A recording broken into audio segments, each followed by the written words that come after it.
મહુવા તાલુકાના મોટા કુટોડા ગામે પોલીસ અધિકારી દ્વારા પશુપાલક સાથે મારામારી કરવામાં આવી હોવાના ગંભીર આક્ષેપો સામે આવ્યા છે.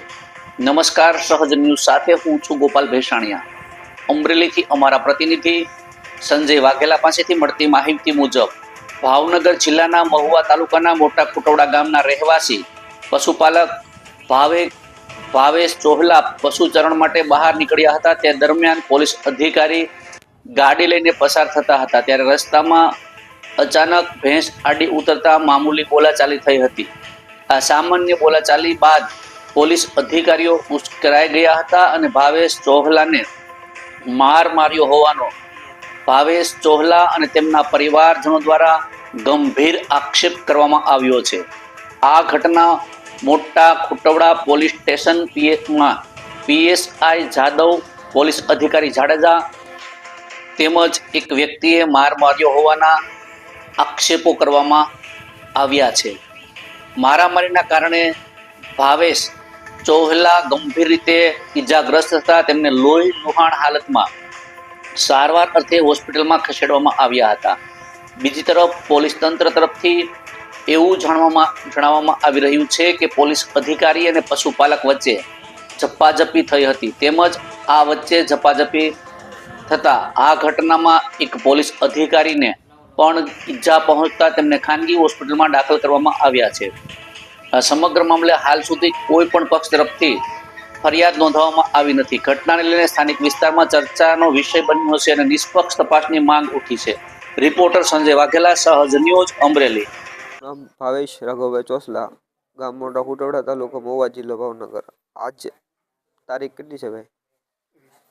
21 છે કે 21 તારીખ 1લો મહિનો 2026. હું ભેહું લઈને આવતો હતો 5 થી 6 ના ગાળામાં.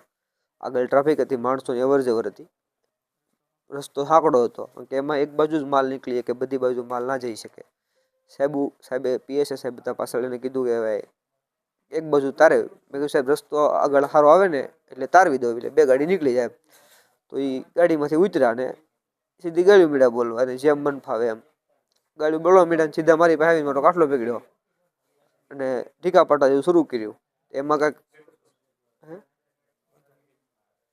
એને એ ઢીકા પાટું માર્યું મને. પછી એમ વાતચીત મેં આમ હાથમાં સાડો કર્યો છે એને મારવાનું ચાલુ રાખ્યું મને.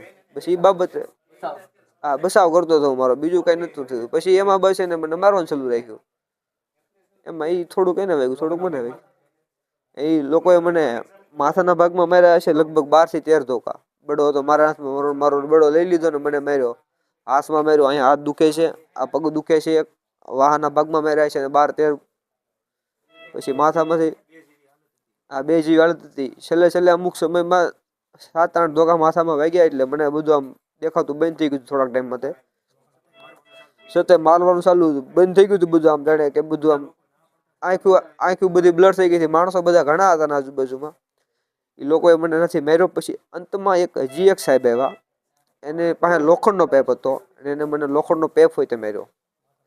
પીળો ટી-શર્ટ પહેર્યું હતું કે શર્ટ પહેર્યો હતો, માથાના ભાગમાં માર્યો હતો.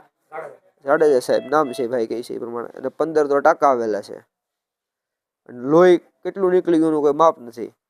હું કહું છું બેભાન થઈ ગયો હતો. અહીં દવાખાને આવ્યો હતી, સ્થિતિમાં બેભાન જેવી સ્થિતિ હતી. ઇન્જેક્શન માર્યું હતું, કાંઈક હોશ આવ્યો હતો ને એ મને દેખાતું હતું.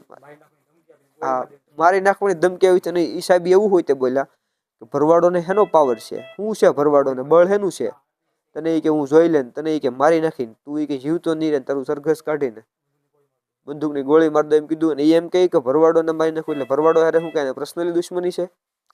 સમાજ લેવલે કઈ પ્રોબ્લેમ હોય તો બોલો. ખરાબ કર્યું છે એનું કઈ નડે છે કે ભરવાડ સમાજ? હું તો શાંતિથી બેવું લઈને દેતો હતો. કાંઈ તકલીફ હોય બીજા માથે થોડી દાશ કાઢી નખાય. હા, એમ કાયદો થોડો હાથમાં લેવાય. સીધું મારવા જ મળવાનું, ગાડી મળી બોલવાની. આપણે એવું ક્યાંય એને કોઈ હક આપે છે કે સીધું કાયદાનું? હા, મારી નાખવાની નથી જ માર્યો. માથામાં લગભગ 7 થી 8 ધોકા તો માર્યા જશે કમસે કમ.